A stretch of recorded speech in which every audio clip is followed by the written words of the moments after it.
Good evening, and we are about to. Good evening, good evening. We are about to begin, and let us start.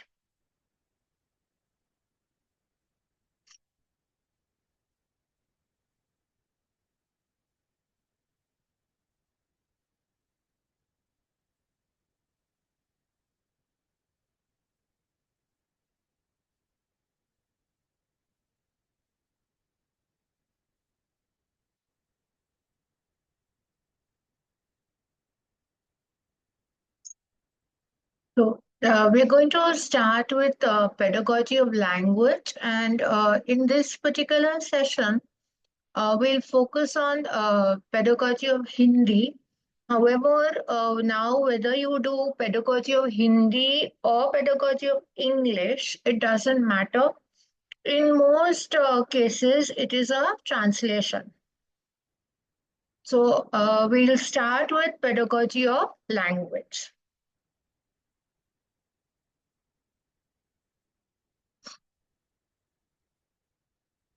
Now, there are two words in pedagogy of language, particularly in Hindi.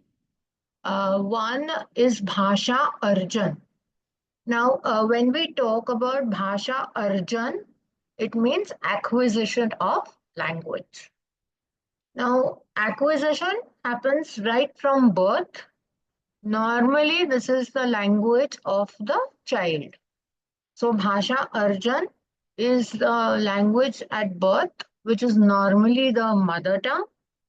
And it is unconsciously caught because the child hears the mother also speak in the same language. This is naturally learned from the environment. The child does not have to go to school for Bhasha Arjan or acquisition. All right. So Bhasha Arjan is acquisition of language. Then you have Bhasha Adhigam. So Adhigam is where you have to go to a school to learn a language. And the language learning is called Adhigam. Bhasha Adhigam. Uh, this is also famously known as the second language that the child learns. It is also called consciously learned language. It is formally taught in a school. There are rules for learning this language. It is also called a target language. And a lot of time is spent in learning this language. So we spoke about Bhasha Arjan, and which was language acquisition. And now we are connecting it with Bhasha Adhigam or language learning. Okay, at any point in time, if you cannot hear me, just raise your virtual hand and I'll do something, try and do something about it. This being an unstable internet connection, I wouldn't know. Okay. Now, what is the main difference between Bhasha Arjan and Bhasha Adhigam? There is one major difference. So first, let us look at what both of these features show. Bhasha Arjan is avchetan prakriya. So it's unconsciously learned, as I told you, but Bhasha Adhigam is consciously learned in a school. Bhasha Arjan is naturally caught, swabhavik, inherent, and Bhasha Adhigam or language learning has rules and it is niyambadh prakriya. Bhasha Arjan is anaupcharik prakriya, absolutely unofficially done. You don't go somewhere, you hear people speak the language at home and you catch it. But Bhasha Adhigam is where you specially go to learn a language and that becomes a formal official learning. Therefore, it is aupcharik. Bhasha Arjan, like I told you earlier, is mostly the mother tongue of the child. So it is Matri Bhasha. But Bhasha Adhigam is the second language that the child learns. Now, as you must have guessed by now, the main difference is the environment. The environment for language acquisition or Bhasha Arjan is absolutely informal, friendly, homely. But for language learning, Bhasha Adhigam, the environment is very, very formal. Coming to Laksha Bhasha and Matri Bhasha. So we don't call it Matru Bhasha in Hindi, it is Matri Bhasha in Hindi. And though it's written as Matru Bhasha, it is pronounced as Matri Bhasha. So Laksha Bhasha is your target language and Matra Bhasha is your mother tongue. So there is a question for you here. बच्चे अपनी मातृभाषा का प्रयोग करते हुए हिंदी भाषा की कक्षा में अपनी बात कहते हैं। यह बात डैश है। स्वाभाविक, निंदनीय, विचारणीय, अनुचित. I'll read the question again while you can mention the answers in the chat. बच्चे अपनी मातृभाषा का प्रयोग करते हुए हिंदी भाषा की कक्षा में अपनी बात कहते हैं। यह बात डैश है। Now, when we talk of the mother tongue, we already know that according to NEP and NCF, the mother tongue has to be taught or used to teach up to grade 5 and wherever possible up to grade 8. So like I can see in the chat box, the answers are coming in very, very good. And Matri Bhasha is Swabhavik or absolutely natural. So we are all on the right path. Congratulations to everyone who has joined in today. It is Swabhavik, absolutely natural.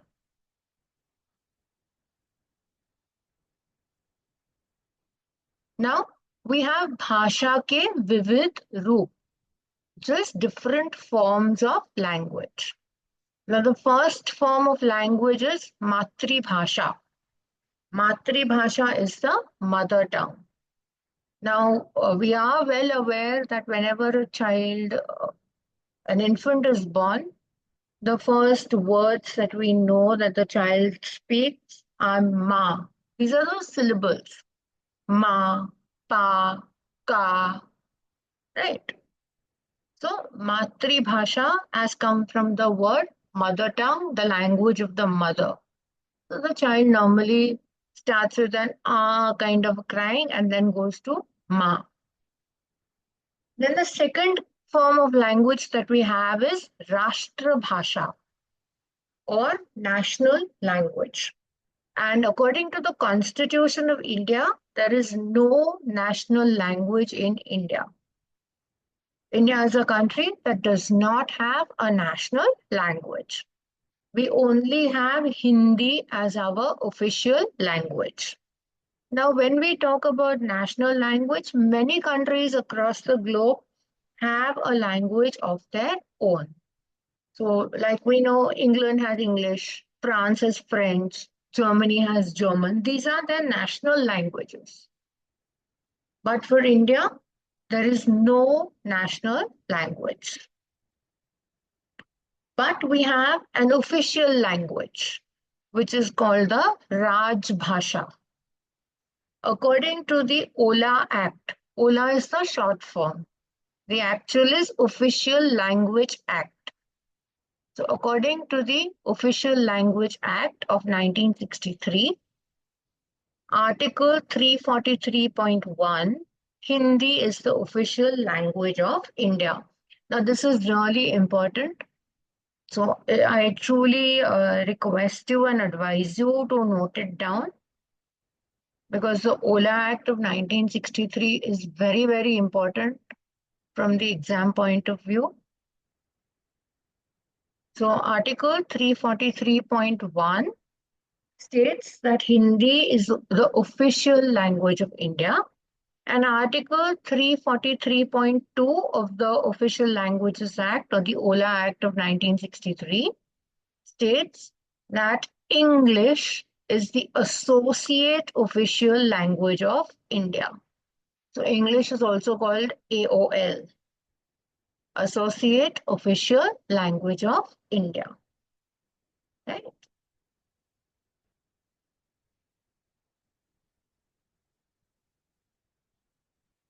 So you have Hindi as Rajbhasha and English as the associate official language of India. Now, the different methods of Bhasha Shikshan. It's called Bhasha Shikshan ki Pramukh Vidya.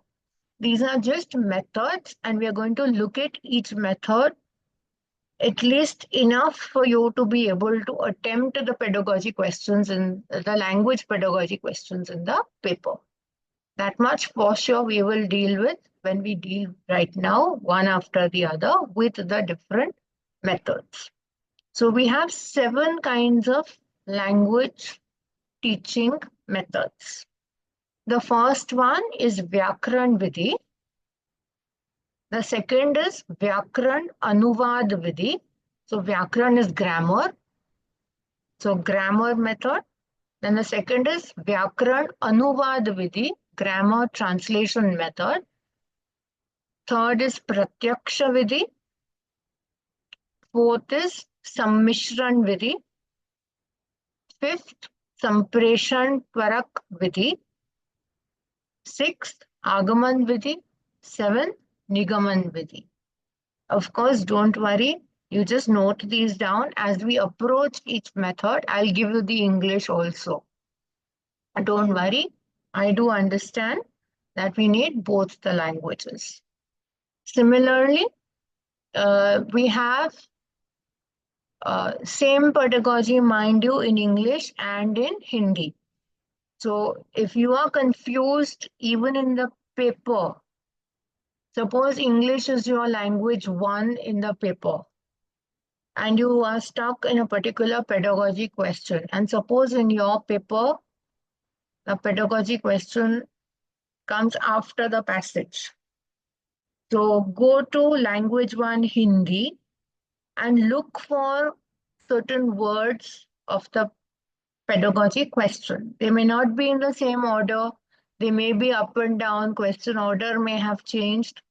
But the words of the pedagogy questions will always be the same. You can always look at it.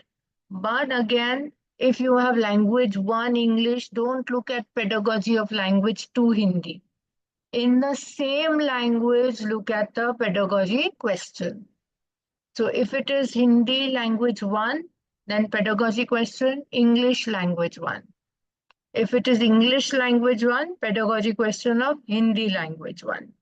That will help you in the translation. So whenever we do a practice set of questions, I seriously feel in about less than 20 seconds, we should get the correct response in the chat. Only then will you be able to maintain your speed with accuracy. So let's try and do that whenever we have those practice questions coming up. Okay. Now, okay. So we have some people, and I think some more will be coming in also. Now, this is the first method that we are talking about, which is the Vyakran Vidhi or the grammar method. What happens in the grammar method? इस विधि के अंतर्गत अन्य भाषा के नियमों को कुछ शब्दों के साथ सिखाया और याद कराया जाता है. So you have grammar rules which you are taught in this particular method. And इसके बाद शब्द संयोजन, which word comes after which word, which is the subject, which is the verb, which is the object, which is the predicate. That kind of grammar rule is taught और व्याकरणिक नियमों के आधार पर अभ्यास कराए जाते हैं. So you're taught, like you're given a sentence and you're told identify the verb. Then you ask the verb a question. Suppose uh, the question is, the sentence is, uh, Zainab ate an apple. So the verb was ate. Then you ask the verb a question. Who ate? And the answer will be Zainab. So Zainab becomes your subject. Then you ask the verb again. What did Zainab eat? The answer will be apple or an apple. So an apple becomes your object. That is the way grammar rules are taught. Subject, verb, object, subject, predicate, verb, adverb, adjective, what comes where in a sentence. This is all taught in the grammar method. Then you have grammar translation method, which is Vyakran Anuvad Vidhi. Now, यह विधि 19वीं शताब्दी के अंत तक परंपरागत और मान्य विधि के रूप में प्रचलित रही. So till the end of the 19th century, this is a very traditional and acknowledged method of language learning. इसमें व्याकरण और अनुवाद दो विधियां परस्पर संयोजित है. So they talk about grammar, they talk about translation, both in this particular method. And the grammar translation method is basically used for foreign languages, second language teaching, where translation and grammar study are also used, as the main teaching and learning activities. However, by the end of the 19th century, beginning of the 20th century, this method was slowly moved out. Even if you're learning a second language, we definitely don't try grammar translation because each language has its own rules and transformation, uh, as they call it, Vakya Sanyojana. So each language has its own. Then we have this very important thing in language learning, which is the language skill. And if you ask any English teacher language skills, it is LSRW. Listening, speaking, reading, writing. LSRW. So when you talk about L, and please remember it in the same order of the short form, LSRW. Listening, speaking, reading, writing. So listening, little attention is given to listening. There is no listening training. This is a major impact we are facing. Normally, we have a child listen to what is being spoken in the class. Speaking is also not a very important language skill when it comes to grammar translation. Then you have reading. Read literature in the target language is very much the aim of the translation method. And reading and writing are studied at the same time in this particular method. So LSRW is differently followed in this particular method. But we also have the Pratyaksh Vidhi or the direct method. So what happens in the direct method? व्याकरण अनुवाद विधि की अनेक सीमाओं के कारण प्रत्यक्ष विधि का आविर्भाव हुआ. So we know that grammar translation method had a lot of limitations. This gave rise to the direct method. इसे मौखिक वार्तालाप विधि भी कहा जाता है. मौखिक oral, वार्तालाप speaking. इस विधि में शिक्षार्थी की मातृभाषा की मध्यस्थता के बिना अन्य भाषा सिखाई जाती है. So without the use of the mother tongue, you are teaching the target language in this particular method, directly teaching the target method.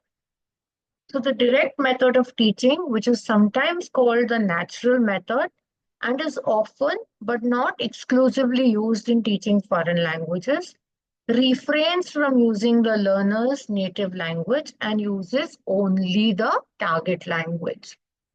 Uh, you need to keep this in mind. There are many nuances to this approach of teaching languages. Nonetheless, we need to keep certain basics in mind. I will not get into too many details of each method because, from your exam point of view, whatever is important, we will definitely cover. However, just to keep you not confused and to keep the concept clear, direct method is a method of second or foreign language learning that focuses on the ability to use rather than analyze the language. It suggests that foreign language learning should be more like the first language learning. Lots and lots of oral interaction, spontaneous use of the language, no translation to be done between the first and second language, and little or no analysis of grammatical rules. So, when we said in the direct method or the pratyaksha method, you have to keep in mind that these days we see students sometimes write answers in English, and we know that they have translated this particular sentence from the mother tongue. So, similarly, when we use the direct method, we do not allow translation between languages. You think in the language in which you are writing. This method was developed as a response to the grammar translation method. The approach of direct method, learners should acquire rules of grammar inductively through imitation, repetition, speaking, and reading. You're doing a lot to help the learner learn the language. And the characteristics of this direct method, instruction was conducted exclusively in the second language because it is the target language or the Lakshya Bhasha. Original communication and listening skills were taught in the lower classes. Methodology consisted mainly of modeling and practice.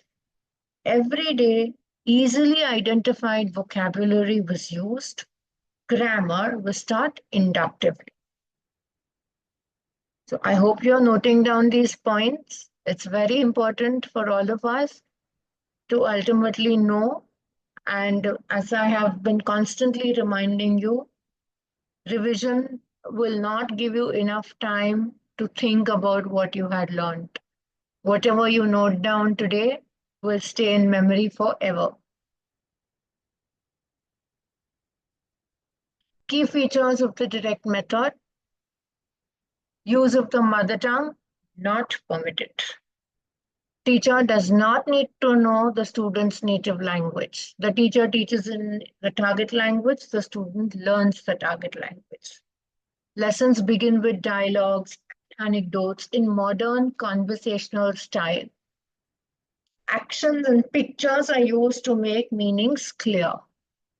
Grammar is learned inductively by repeated exposure to language and use, not through rules about forms. Literary texts are read for pleasure, not analyzed grammatically. Target culture is also taught inductively. The teacher must be a native speaker or should have native-like proficiency only in the target language, not in the mother tongue of the student. The direct method, which later on came to be known as the Berlitz method, was established by Maximilian Berlitz in the late 19th century, early 20th century. And the method focuses on the actual practicable use of the language. It suggests that foreign language learning should be more like the first language learning. And target culture and grammar are taught inductively. The teacher must be a native and proficient in the target language. Now, there's a link given below. In case if you want to know more about the direct method, you can use the link. You can take a screenshot or write it down, however you choose to have it. The link is important if you wish to read up more.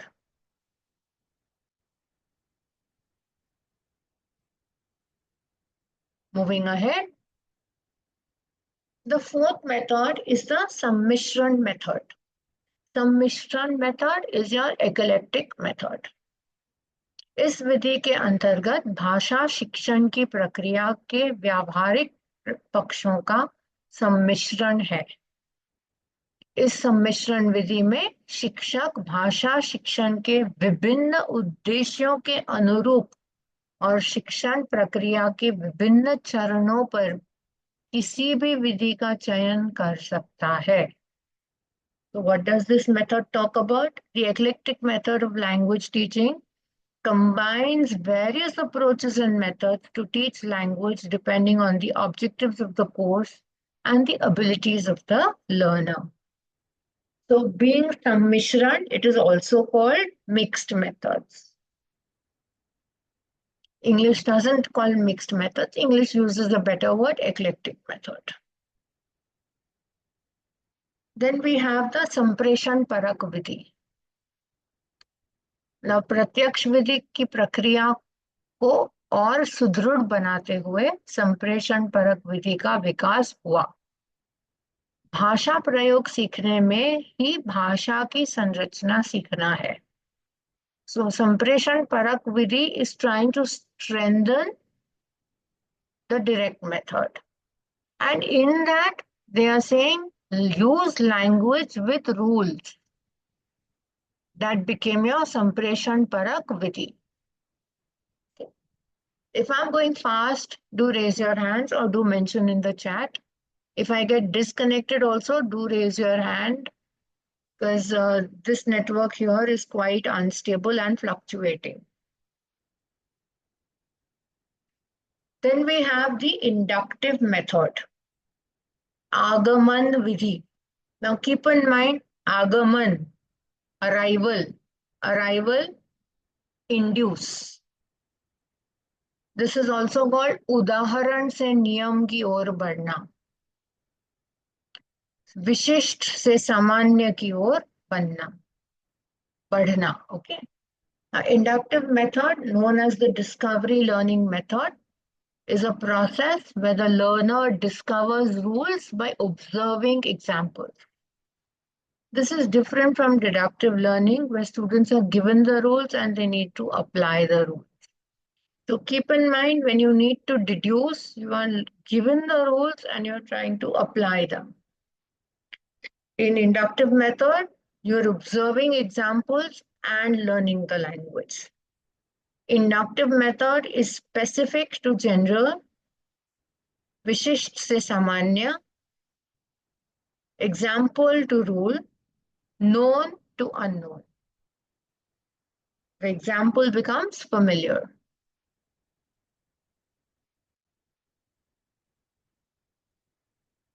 Giving you a moment to take in what we have just discussed, complete your note making,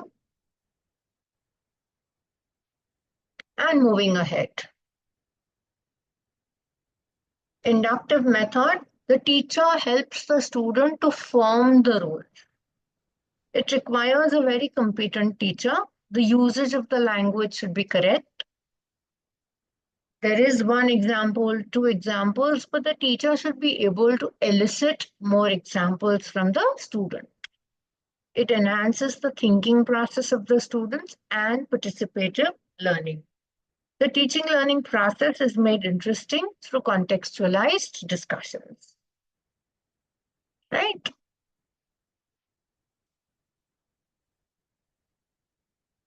Then the seventh method is the Nigaman Vidhi or the deductive method. This one is नियम से उदाहरण की ओर बढ़ना, सामान्य से विशिष्ट की ओर बढ़ना. नियम is the rule. In case the meeting ends before I do, then we'll rejoin. Niyam is the rule. Rule to example. General to specific. Deductive method. So you have a noun, you define a noun and then give the example. That becomes your deductive method. निगमन विधि, deductive method, नियम से उदाहरण की ओर, सामान्य से विशिष्ट की ओर.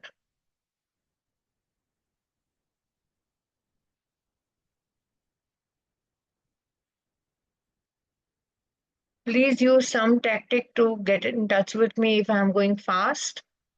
I would not know on this particular network. Okay. So Piaget, Jean Piaget, in Hindi, I don't know why they call him Jean Piaget, but he has come up with this aham kendrit tark. Aham kendrit vak is egocentric speech. And the age group he has given is 2 to 6 years for egocentrism. And according to Piaget, language and thought, according to Piaget, language is preceded by and depends on thought. Before children can use words correctly, they need to first develop an understanding of the concepts behind them. This occurs through the development of schemas, a process which precedes language development. So schemas and such other technical things we'll come across when we do Piaget in general as an educational theorist. But in language and thought, we do talk about Piaget's theory where language is preceded and depends on thought. Before they use words correctly, they need to develop an understanding of the concept. So this is the language development theory of Piaget. Then Vygotsky. Again, we will be doing a separate session on Vygotsky. So Vygotsky, Lev Vygotsky talks about socio-cultural learning or the SCL. Now in socio-cultural learning, what do we hear? बालक भाषा अपने से परिवेश से अंतःक्रिया करते हुए सीखता है. So the child learns with an interaction with the environment. So parivesh, environment, antakriya, interaction. The child learns a language through interaction in the environment. Now, this particular statement is used in the 30-mark CDP. It comes for English pedagogy, it comes for Hindi pedagogy. You just need to know what Vygotsky has to say. We will be doing Vygotsky in a separate session. Now, according to Vygotsky के अनुसार निजी भाषा बालक के संज्ञानात्मक विकास में सहायक होती है. So, निजी भाषा is private speech. Piaget had egocentric vak, egocentric speech. And here you have private speech. Piaget showed you 2 to 6 years for egocentrism. And private speech, according to Vygotsky, is about 3 years. And Vygotsky says, निजी भाषा बालक के संज्ञानात्मक विकास, cognitive development. So private speech is helpful for the cognitive development of the child. And don't forget Vygotsky with SCL, socio-cultural learning.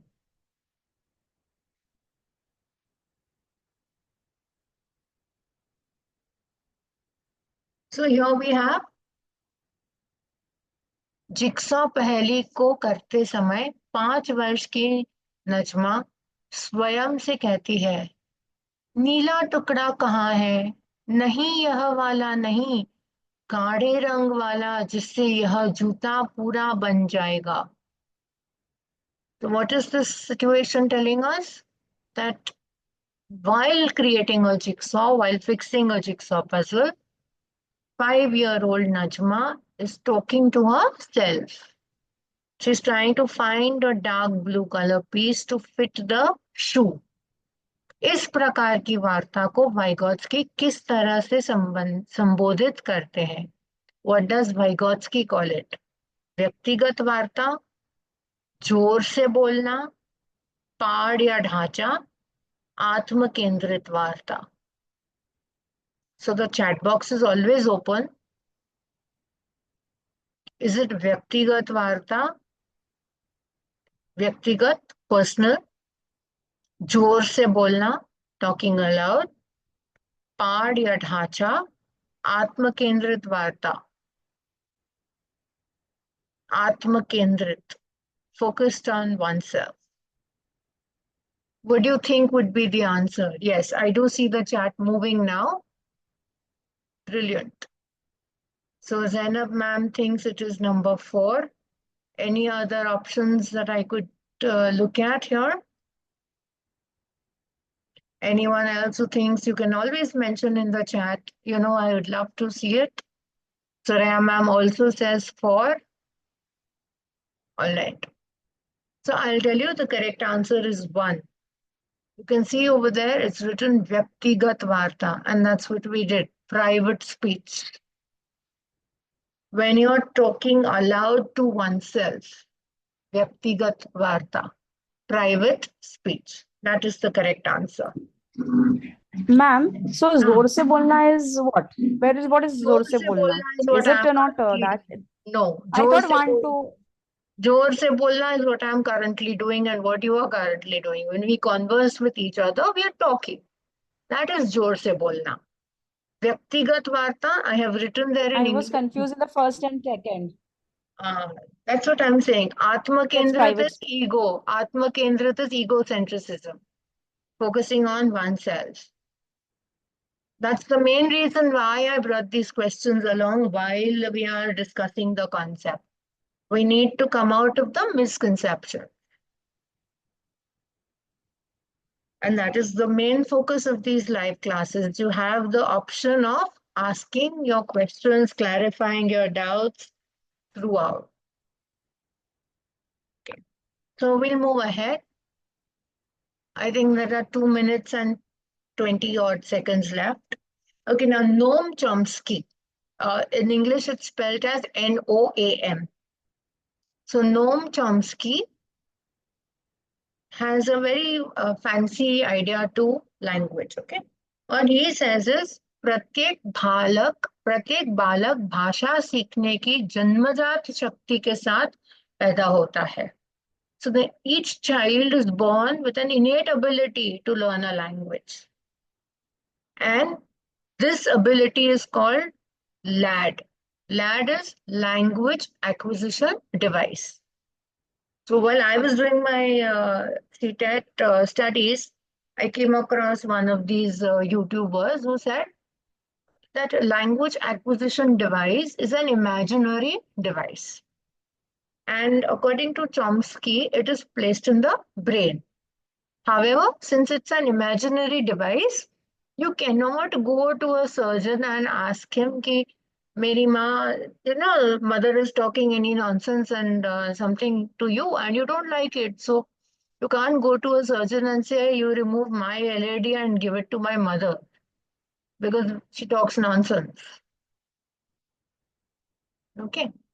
So in this context, we can't do that because it's an invisible thing. But every person has this ability, innate ability, called language acquisition device or LAD. विश्व की सभी भाषाएं एक ही मूल व्याकरण universal grammar से संबंधित है, जिसे समझने में लैंग्वेज एक्विजिशन डिवाइस हमारी सहायता करती है. Right? So we'll rejoin one more time and continue from here.